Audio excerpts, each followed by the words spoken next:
através do processo de mitose, dessas células percussores mieloides que vão ter a capacidade reduzida de se diferenciar e formar elementos celulares mais maduros. Então é um câncer que é difícil de tratar. Os outros demais cânceres, quando eles estão ali localizados no tecido ou órgão-alvo, a gente já tem um direcional tratamento. No caso da leucemia, é o próprio corpo do paciente que tem ali, através de uma alteração genética, um distúrbio de produção. Ele começa a produzir células diferenciadas e a gente tem esse processo ocorrendo constantemente no sistema hematopoético, em que, quando essas células começam a ocupar mais espaço, o paciente vai apresentar alterações. Então, a gente vai ter o acúmulo desses blastos leucêmicos, formas imaturas na medula óssea, que vão migrar para o sangue periférico e, ocasionalmente, em outros tecidos. E aí eu tenho uma redução variável na produção, já que elas vão aumentar em quantidade, as demais células saudáveis, que a gente precisaria delas, vão diminuir.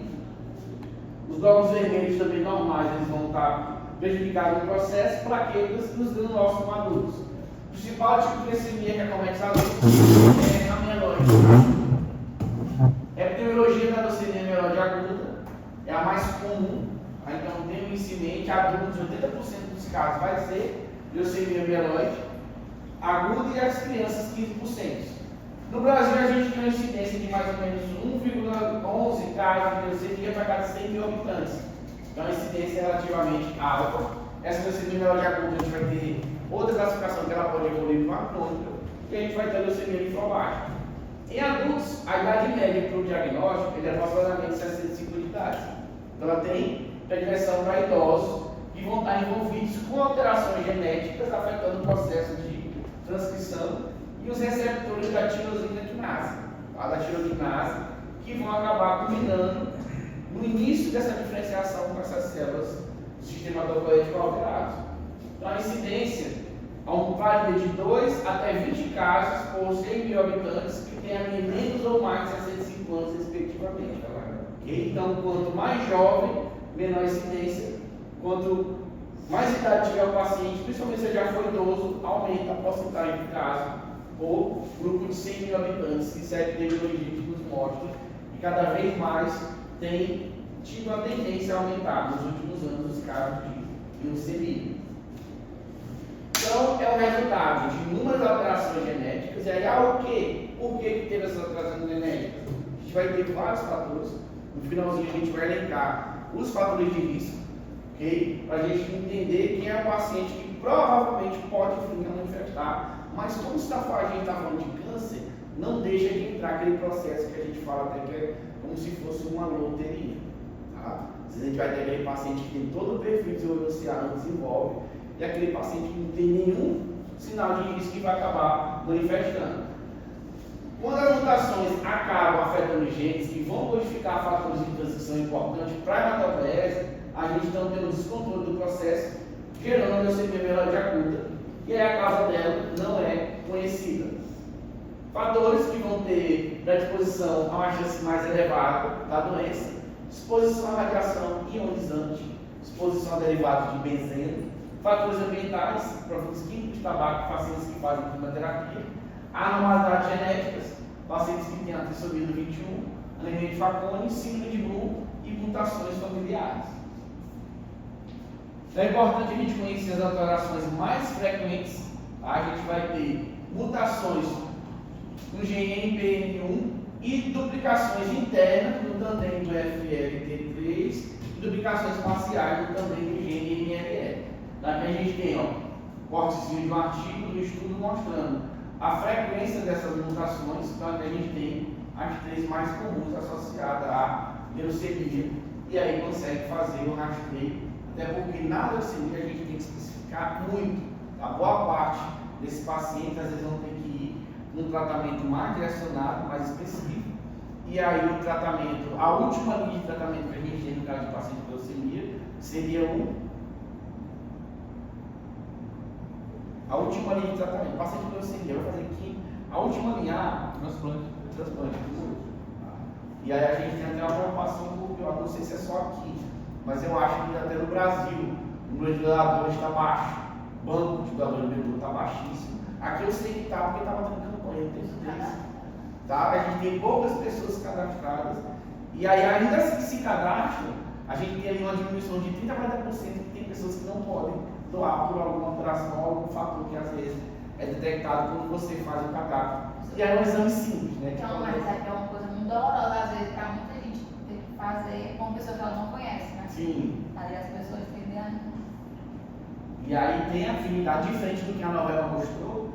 A novela, quando teve lá, com a mulher, teve que ir atrás, 2 maridos, poder ter um filho do mesmo sangue, e esse filho vai poder doar para a filha mais velha, que estava com leucemia. E aí, na realidade, é bem diferente, porque a gente encontra doadores que vão ser mais compatíveis, que não têm necessariamente aquele grau de parentesco sanguíneo. Às vezes a pessoa mora em São Paulo, acha um doador em Manaus. Foi aquele negócio do filho, que a pessoa se pariamente tem uma facilidade, mas na realidade a gente pega mais doador compatível, às vezes pessoas que não têm vínculo sanguíneo nenhum. Então, no quadro clínico que o paciente vai apresentar, sintomas decorrentes da própria falência da medula, que não vai produzir os elementos sanguíneos, e aí a gente vai ter sinais e sintomas sugestivos de anemia.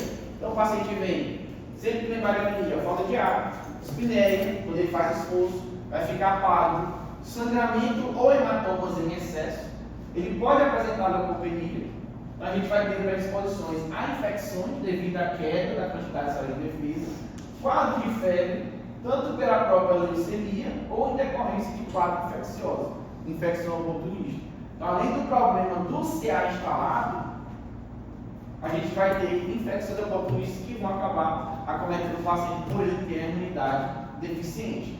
No hemograma, a gente observa uma redução acentuada de glóbulos vermelhos, plaquetas e os neutrófilos maduros. Acúmulo de forma leucêmica no sangue periférico, até a medula óssea e também em outros tecidos. A gente observa sinais que o paciente possa estar apresentando e para direcionar. Então, hoje se rastreia muito, por exemplo, hematomas que aparecem em excesso sem explicação nenhuma. Então, o paciente vem fraqueza, tá? Fadiga, perda do apetite, alterações psicológicas. Os linfonodos vão ficar inchados, e aí na leucemia a gente tem que apresentar os 3 locais, tá? A gente fala de a tríade de Nandos, onde ele vai ter cervicais, axiais e luminais. Como ele é sistêmico, diferente, por exemplo, o paciente tem uma alteração mais próxima ao trato superior, o terço médio inferior, ele vai ter linfonodos ali inflamados, inchados, onde ele vai ter uma grande quantidade de linfócitos que vão estar indo combater o organismo invasor. Na leucemia, como é sistêmico, ele vai estar com todos inchados. A pele, o paciente vem com sólidos noturnos, pode sangrar, fazer hematomas facilmente e apresentar manchas roxas e vermelhas sem explicação. Tem um aumento do baço e fígado, então ele tende a apresentar patologia e dor nos ossos e nas articulações. A gente pode ter outros sintomas, mas dentro da leucemia esses acabam sendo os principais. E aí, geralmente, eles não vão vir todos juntos. E aí, dependendo do que o paciente apresenta, esse quadro pode mimetizar outra patologia. E aí a gente vai ter, claro, hemograma para direcionar. Então, o diagnóstico da leucemia, como é que ele vai ocorrer? Avaliação dos elementos figurados do sangue. Então, diante da suspeita de um quadro, o paciente deve realizar exames de sangue, que deve ser referenciado também para hematologista, para avaliação médica mais específica. O principal exame de sangue que a gente vai estar confirmando a suspeita é o próprio hemograma. É um exame muito acessível, muito rápido e que não tem ali um impacto financeiro muito grande no paciente. Então, até quem faz no privado tende a ser um exame bem barato. Em caso positivo, o hemograma vai estar alterado. A gente vai visualizar, na maioria das vezes, o aumento dos leucócitos e, na minoria, eles podem estar diminuídos. Geralmente, a gente vai ter ali o comum, essas células que vão estar ali alteradas, crescerem na maior quantidade, mas também podem diminuir, associado ou não à diminuição também de hemácias e plaquetas. Outras análises laboratoriais devem ser realizadas, como exames da bioquímica da coagulação do paciente, que pode estar alterado. Então, a confirmação diagnóstica, a gente faz o exame de medula óssea, o mielograma, onde, nesse exame, tira-se uma pequena quantidade de sangue, provavelmente do material esponjoso de dentro do osso, e aí vai ser analisado a nível celular. Então, vai ser feita a citologia, vai ser também feito o exame citogenético para avaliar os cromossomos das células E aí esse aqui é um pouco mais específico, porque nem sempre a gente vai ter acesso a citômetros de fluxo. Aqui a gente tem o HU, que é um ponto de pesquisa, e eu acho que, não sei se o seu Marcos também manda para o HU, mas a gente consegue avaliar um cromossomo da célula para identificar aonde estão as alterações. A avaliação molecular, para identificar mutações genéticas, e a imunofenotípica, que é onde a gente vai fazer a imunohistoquímica para poder avaliar o fenótipo daquela célula alterada. E aí um dos problemas da leucemia, a diversidade que tem de alteração celular. Câncer de próstata, quando a gente tem hiperplasia, é a mesma célula que vai ter ali o seu crescimento e depois ela diferencia. Então o tratamento ele acaba sendo mais fácil, claro, no estágio mais avançado o paciente não vai correr o risco, diferente da leucemia, que vão ter tipo diferente. E aí, dependendo do tipo, de como essa célula está presente, às vezes não responde muito bem aquele tratamento padrão. E aí hoje se fala muito em direcionar o tratamento para o paciente. Algumas vezes pode ser necessária a realização de biópsia de medula. Nesse caso, um pequeno pedaço do osso da bacia vai ser enviado para o patologista analisar. Então, quando ela é diagnosticada por biópsia, a gente faz a análise da morfologia, citoquímica, imunofenotípica e citogenética. O diagnóstico é dado então quando encontra mais de 20% de mielomasas leucêmicos no sangue, periférico ou mieloblano. Então vai fazer ali uma avaliação, tá, dos fregaços, e aí vai ser feita a contagem dessas células, para ver os elementos vermelhos, os elementos brancos e as células alteradas, e aí confirma mais de 20% dessas células mieloblásticas, aí confirma o diagnóstico. A gente tem a diminuição de células de outras linhagens, então menor número de hemácias, plaquetas, leucócitos normais vão acabar sendo produzidos. Em algum caso, a gente verifica atipia e displasia de célula, que é um sinal bem característico do câncer. A gente tem atipia celular e essa célula começa a se modificar o seu padrão normal. Então, achar o padrão normal da leucemia mieloide aguda, a gente consegue ver os bastonetes de Auer, que a gente consegue ver uma. Pequenas linhas dentro do citoplasma, essa parte mais escura é o núcleo, aqui a gente vê algumas hemácias, tá? E aqui a célula mieloide que está já com displasia, a gente consegue ver esses bastonetes. Tipos e subtipos de leucemia, a gente vai dividir ela primeiro em crônica e aguda. A crônica geralmente vai se agravando lentamente, a aguda ela vai piorar de maneira rápida. E a gente vai separar em linfóides e mieloides. As que vão afetar as células linfóides, a gente vai chamar de linfóide, linfocítico ou linfoblástico, essa leucemia. E as que afetam as células mieloides, a gente vai chamar de leucemia mieloide ou leucemia mieloblástica. E aí eu divido em linfóide crônica e linfóide aguda, mieloide crônica e mieloide aguda. Okay? E aí nas agudas a gente vai ter o avanço de maneira rápida. A linfóide aguda, ela é mais comum em crianças, pode ocorrer em adultos. Todas as outras, adultos, só que a gente vê a linfóide crônica raramente afeta crianças. Aqui, adultos em crianças, mas a incidência vai aumentando de acordo com a idade da mieloide aguda. Então a gente só vai ter a mieloide crônica, ok? E focar em criança, a linfóide aguda e acaba sendo mais difícil de tratar. A OMS vai subdividir isso em outras classificações. Então, essa é a classificação mais atual que a gente tem para controle de avaliar e tratamento. Okay? Provavelmente porque acaba sempre mudando, isso muda constantemente, mas elas foram divididas em 7 categorias principais.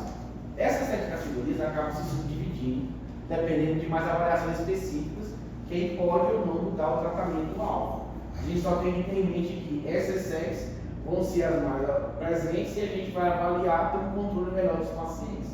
Então, a mieloide aguda, que vai ter anormalidade genética, mieloide aguda, que tem alteração relacionada à mielodisplasia, das mieloides, a leucemia mieloide aguda, que vai estar relacionada a paciente que fez quimio-radioterapia prévia, tem aquele paciente que vai tratar um câncer em outro órgão, outro tecido, e acaba desenvolvendo leucemia.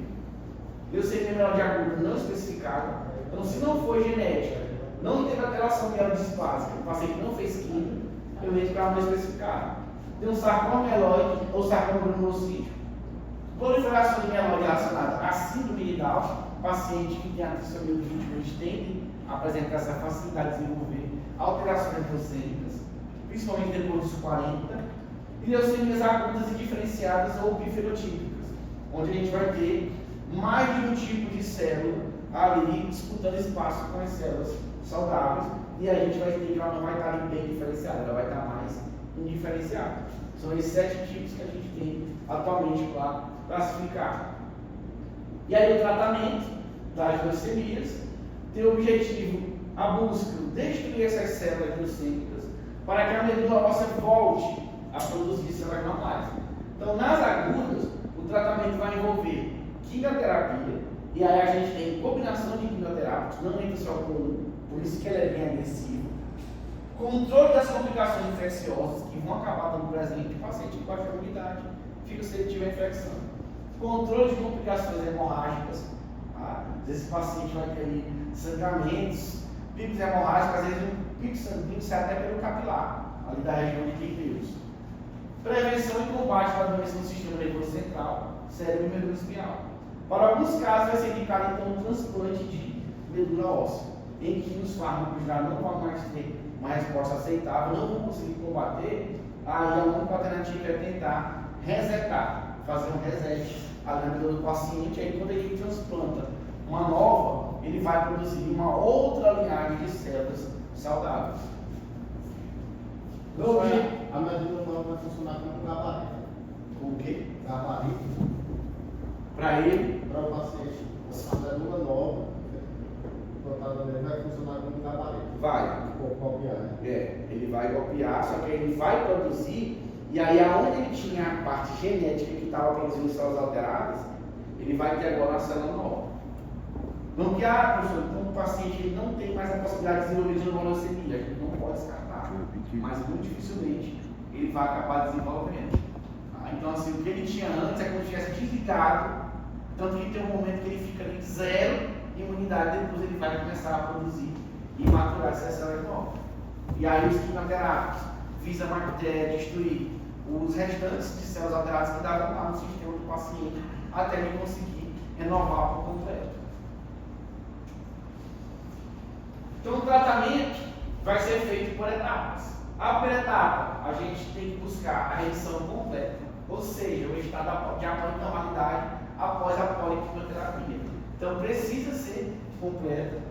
Esse resultado vai ser alcançado em torno de mais ou menos um mês após o início do tratamento. Então a gente tem a fase que vai iniciar essa remissão. E aí, quando os exames de sangue medula óssea não evidenciam células anormais, a gente consegue identificar o que chegamos na remissão. Entretanto, pesquisas comprovam que ainda ficam no organismo muitas células leucêmicas da doença residual que obriga a continuação do tratamento para não haver recaída. Naquela história, o exame mostrou que está ok, mas os médicos vão fazer um tempo a mais para garantir um tratamento mais cruento, mais agressivo. E aí depois nas seguintes etapas, nas linfóides, esse tempo dura ali mais ou menos 2 anos, na mieloide menos de 1 ano, exceto por causa de leucemia polimielocítica aguda, que também dura 2 anos. Quanto menos for o tempo de tratamento do paciente, teoricamente é melhor para o paciente. Esses pacientes que fazem esse tratamento de 2 anos, a gente tem um fator de mortalidade muito alto. Tá? Então assim, menos da metade consegue chegar ali à remissão, fator de controle, que aí o paciente vai entender como é a cura do processo. Quando a gente tem os quimioterápicos, primeiramente vai ser feita a indução dessa remissão. Então é feita ali com 1 ou 2 ciclos de esquema quimioterápico chamado de 3-7. Isso a gente vai ter ali 3 dias, ele vai dar os vínculos usando um agente antracíclico, e depois 7 dias de uso de citarabina. Então ele fica 3 dias com o mais agressivo, depois ele entra com o mais brando, mas não interrompe a quantidade ali que vai ser injetada de fato. Depois é feita uma segunda etapa, para tentar consolidar essa remissão. E aí aqui vai fazer exames. Se não chegou, ele continua. Ele faz um segundo ciclo até ele chegar, e aí tenta consolidar. Eu vou ter 2 a 4 ciclos de citarabina em altas doses, e aí o transplante de medula halogênico, caso haja fatores de mau prognóstico. Quando eu tenho falha na indução, fator de risco intermediário ou um cariótipo adverso. E aí é aquilo que eu falei.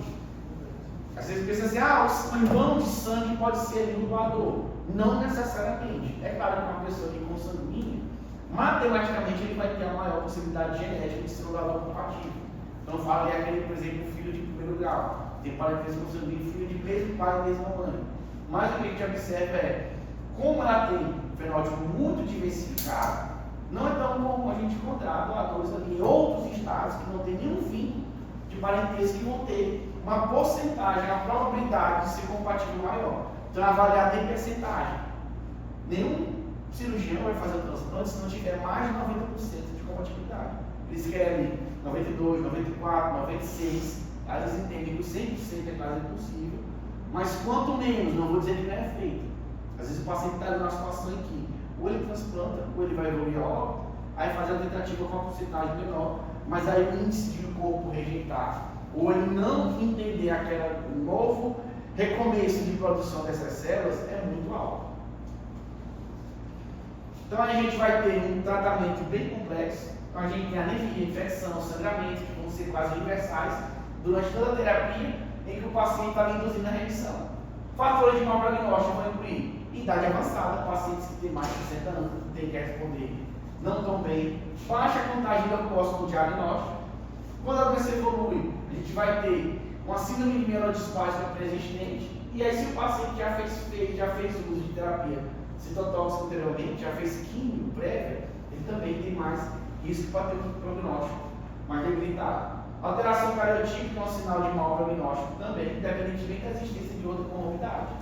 Não estou falando ainda nem clínico os pacientes que, além disso, são hipertensos, diabéticos, às vezes vão ter outras patologias sobrepostas que também têm que ser controladas. E aí, dependendo do cariótipo, a gente tende a agudizar mais.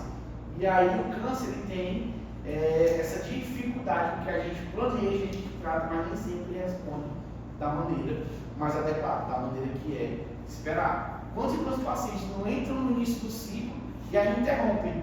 Vamos ter que interromper, porque está com uma imunidade muito baixa, que pode piorar e evoluir a óbito. A gente tem que parar o ciclo da quimioterapia. Às vezes dá um intervalo de 2, 3 vezes para ver se o corpo tende a se recuperar, para ver se ele suporta um novo ciclo. O tratamento da crônica não é feito com quimioterapia, então essa leucemia decorre do surgimento de um gene específico, a gente tem esse gene aqui, o BCL, ABL, capaz de aumentar a multiplicação celular através da proteína de tirosina quinase. Então o tratamento vai ser feito com medicamentos orais da classe dos inibidores da tirosina quinase, que inibe especificamente essa proteína que vai estar normal, que causa a leucemia mieloide crônica.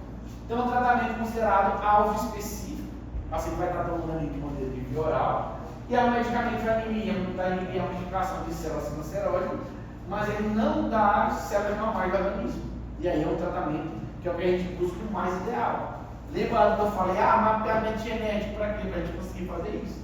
Ele está tomando um medicamento que vai interferir só nas células alteradas, já que a gente conseguir mapear o gene específico, e as células normais não vão ser alteradas, que é o que acaba ocorrendo na mieloide aguda, que é a leucemia mais comum. Se acaba sendo mais comum, é a que a gente vai ter a maior quantidade de pacientes fazendo tratamento.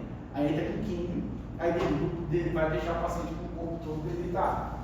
Alguns casos de resistência ou falha do tratamento inicial podem necessitar de quimioterapia e transplante de medula, mas são casos bem mais esporádicos, ou o paciente ali de mais idade, que tende a ter um prognóstico um pouco mais ruim. Na leucemia linfoblástica aguda, o tratamento vai ter 3 fases: indução de remissão, depois a gente entra na fase de consolidação, então o tratamento mais intenso com quimioterápicos que não foram utilizados anteriormente, então muda o fármaco, e aí depois o tratamento de manutenção. Ele vai ser mais brando e contínuo por vários meses, visando manter aquele equilíbrio. Durante todo o tratamento pode ser necessária a internação do paciente por infecções decorrentes da queda do próprio, que vai ser um quadro comum no processo, e por outras complicações ali inerentes do próprio tratamento. Esse paciente acaba ficando bastante tempo hospitalizado. A linfocítica crônica, quimioterapia, o tratamento também imunológico, anticorpos monoclonais e agentes orais que podem ser também utilizados no tratamento.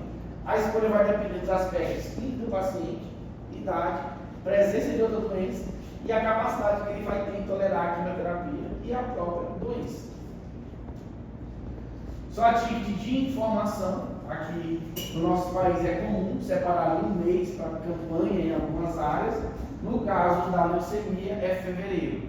Eles botam fevereiro, laranja é o mês de combate, é o mês que incentiva exames para tentar ver o diagnóstico precoce, e aí passam ali a tentar deixar esse tratamento mais brando, e aí a gente está falando da doença, como qualquer outro câncer, tem um prognóstico ali da alta taxa de mortalidade que acaba cometendo esses pacientes.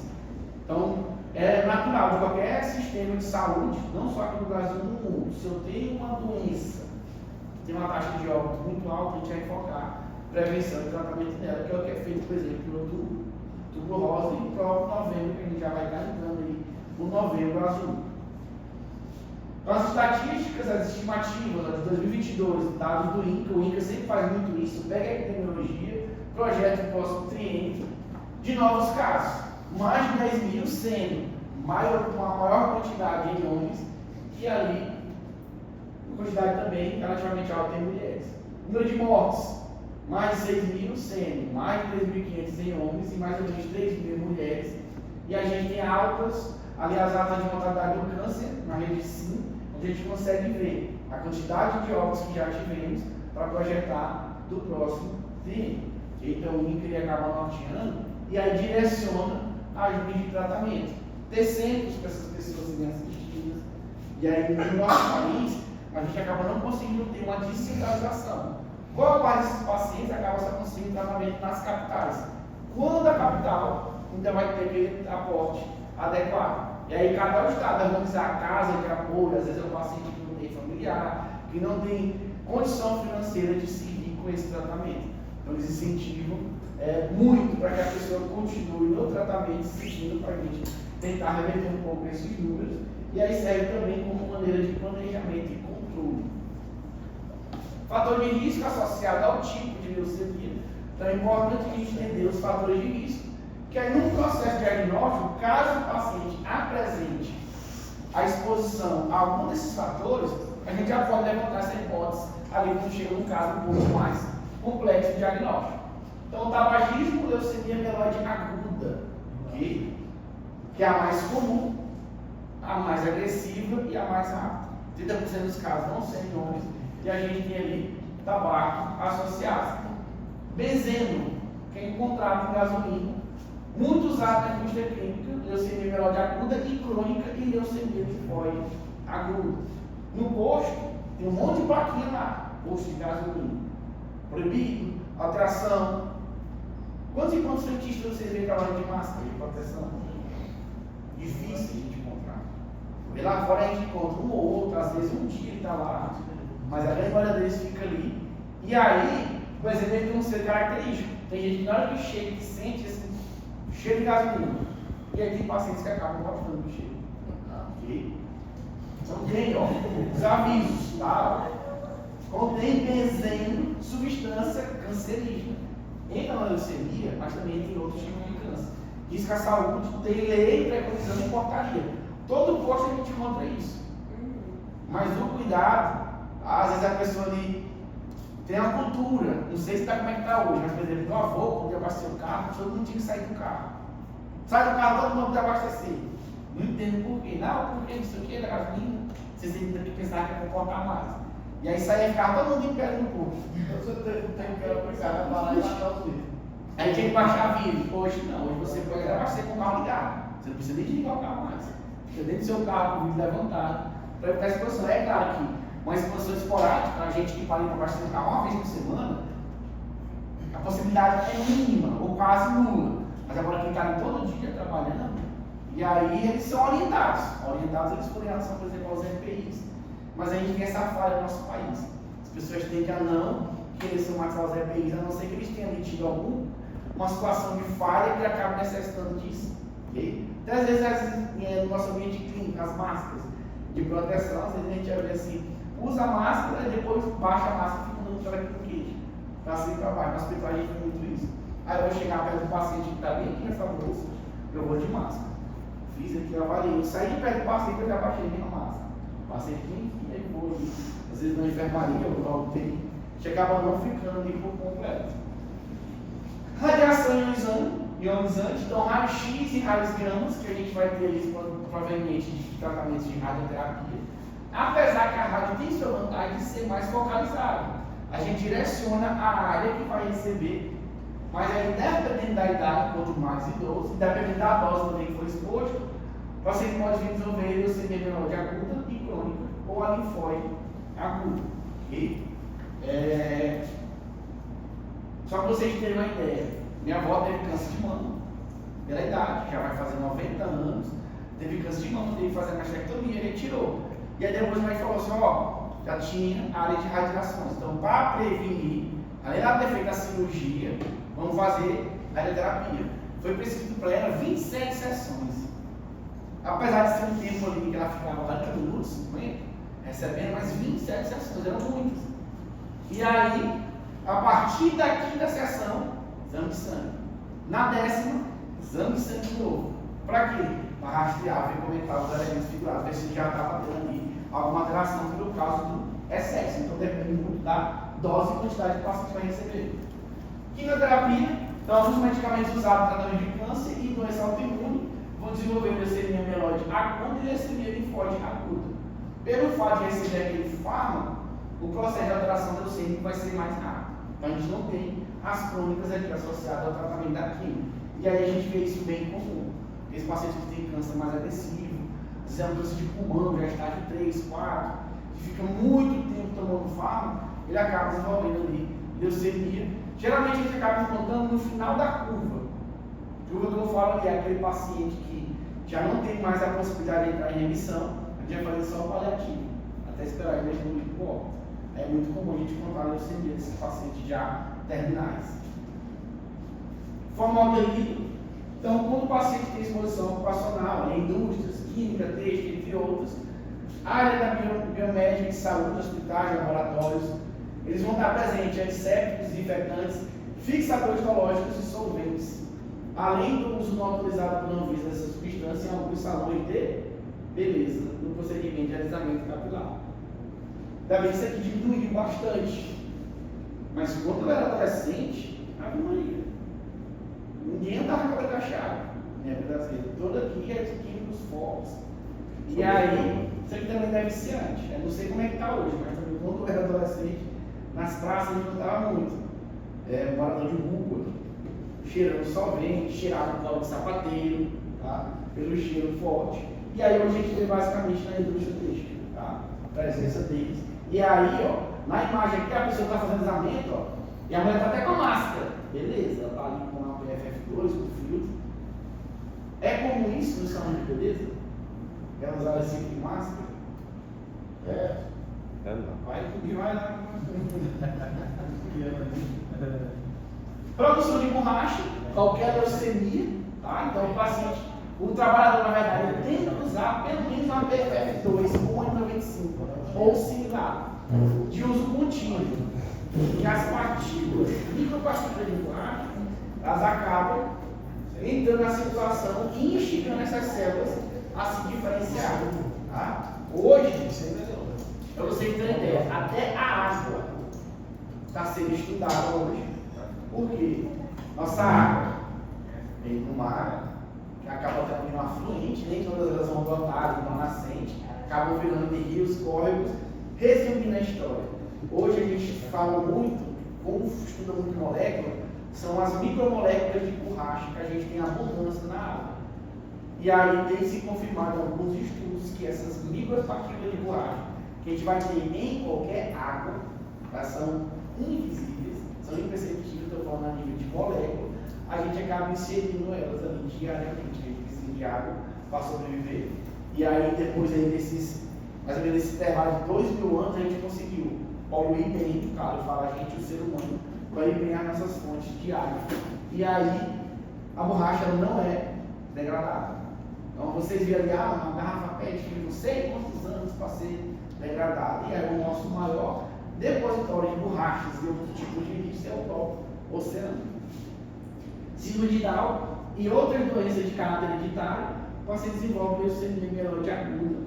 Já pela alteração que ele já tem presente. Então ele tem a trissomia 21, é mais fácil ele ocorrer a mutação naqueles 3 tipos de gene que a gente viu no início, os principais. faz.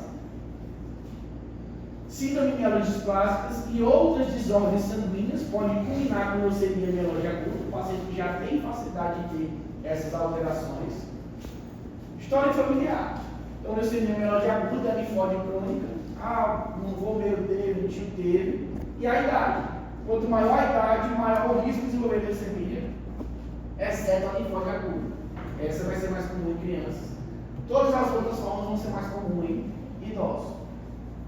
Metabolismo em queda, já não vão estar mais fazendo a divisão celular adequadamente e tem também a migrar isso para maturação e multiplicação dos elementos figurados no sangue.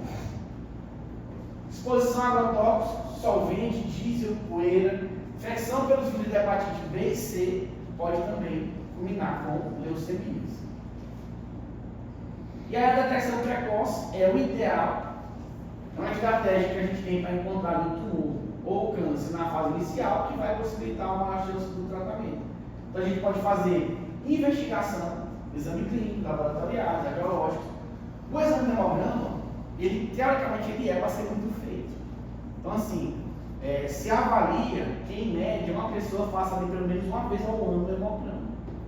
Dependendo de situação, às vezes não de rotina. Não, mas é um paciente que não tem costume de fazer rotina, mas às vezes ele vai adoecer. Então, assim, se entende que a maioria dos pacientes, pelo menos uma vez ao ano, vai conseguir avaliar a série vermelha, branca e a plaquetária do sangue dele para conseguir identificar esse tipo de alteração. Sinais e sintomas sugestivos da doença, então, diagnóstico precoce. Lembrar que ela começa muito parecida com a anemia. Sinais característicos da anemia, ela vai também apresentar anemia. E o uso de exames periódicos em pessoas que não têm sinal e sintomas para fazer o rastreamento, mas pertencentes a grupo com maior chance de ter a doença. Então a gente faz a busca ativa. Não tem evidência científica de que o rastreamento de leucemia traga benefícios, mais benefícios que risco. Portanto, até o momento, ele acaba não sendo recomendado, mas também não é proibido, ele pode ser feito. Então, vamos fazer ali exames, buscando ali, mesmo que tenha um sinal mínimo para poder evitar. É aquela história. 99,9% dos pacientes não vai ter. Mas aquele 0,1% que pode vir apresentar, se a gente subir no início, o tratamento ele vai ter um prognóstico bem melhor. É assim que funciona na linha do câncer. Tá? Todos os pacientes meus que chegam em consultório, todos eles vão chegar nervosos, porque já vinham encaminhados. E aí eu explico que isso aqui é uma conduta comum. Às vezes o paciente que não é de consultório encaminhado, às vezes, olha aqui, uma outra situação, eu já olho para poder tentar rastrear. Acaba indicando, mas precisamente fazer esse procedimento, vamos fazer isso para ter controle. Não tem problema nenhum, às vezes ele já está fazendo a cirurgia para outra coisa, vamos tirar um pedaço e avaliar. A gente avalia, na maioria das vezes não dá nada, mas já aconteceu algumas vezes de ter alterações já displásicas do paciente já sugestivo de CA. Então, o diagnóstico precoce desse tipo de câncer vai possibilitar melhores resultados no tratamento e deve ser buscado por investigação de sinais e sintomas. Mais uma vez, palidez, cansaço, febre, aumento de glândulas, infecções persistentes ou infecção recorrente, paciente que fica ali constantemente, infecção, vem febre, baixa imunidade, hematomas, tá? Aqueles hematomas que surgem sem explicação, petecas e sangramentos, são todos inexplicáveis. Aumento do baço e fígado. Então, isso aqui a gente consegue identificar bem. Mesmo que o paciente não tenha dor, mas a gente faz aquelas palpações mais profundas nos quadrantes e a gente identifica se eles vão estar aumentados. Na maior parte das vezes, esses sintomas não são causados por câncer, mas é importante que sejam investigados por um médico. Qualquer um desses tem que ser investigado. É aí que a gente consegue fazer a busca ativa de detecção precoce. É investigando. Não é deixar ao acaso. Não preocupa não, que rastreia. Tranquiliza o paciente. Vamos rastrear aqui só para verificar, mas vai conversando para poder a gente ter um bom aporte. Então, os exames complementares para o diagnóstico diferencial das leucemias, a gente vai ter algum tipo de exames. E a gente pode solicitar todos esses como complemento. Hemograma completo, testes químicos do sangue para ver como é que está a química do sangue, avaliar fatores de coagulação, já que o paciente tende a ter um sangramento, ele vai ter um fator de coagulação alterado, citoquímica, imunofenotipagem, estudos citogenéticos e moleculares, aspiração ou biópsia de medula óssea, aqui um exame mais invasivo. Punção lombar, outro exame mais invasivo, mas a gente consegue avaliar o líquido. Quando vocês chegarem perto da neuro, vocês vão ver, tá? Que até a codeira, a consistência tem uma consistência específica. Se altera, a gente tem estado de infecção. Biópsia de linfonodos, raio-x do tórax, tomografia computadorizada, ressonância magnética e ultrassom.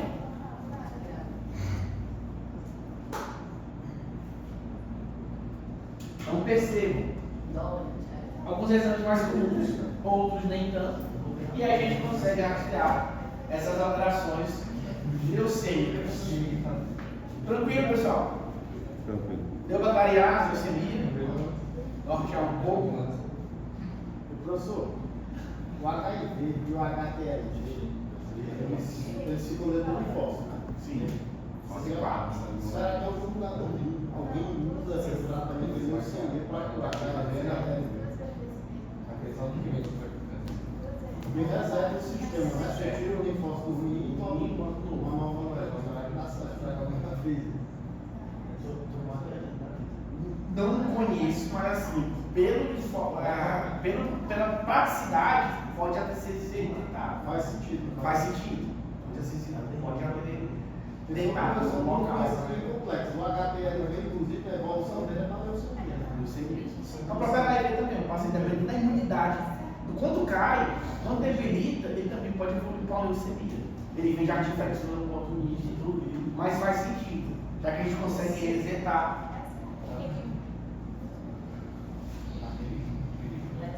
E a gente fechou nossos casos clínicos. Certo? Na semana que vem,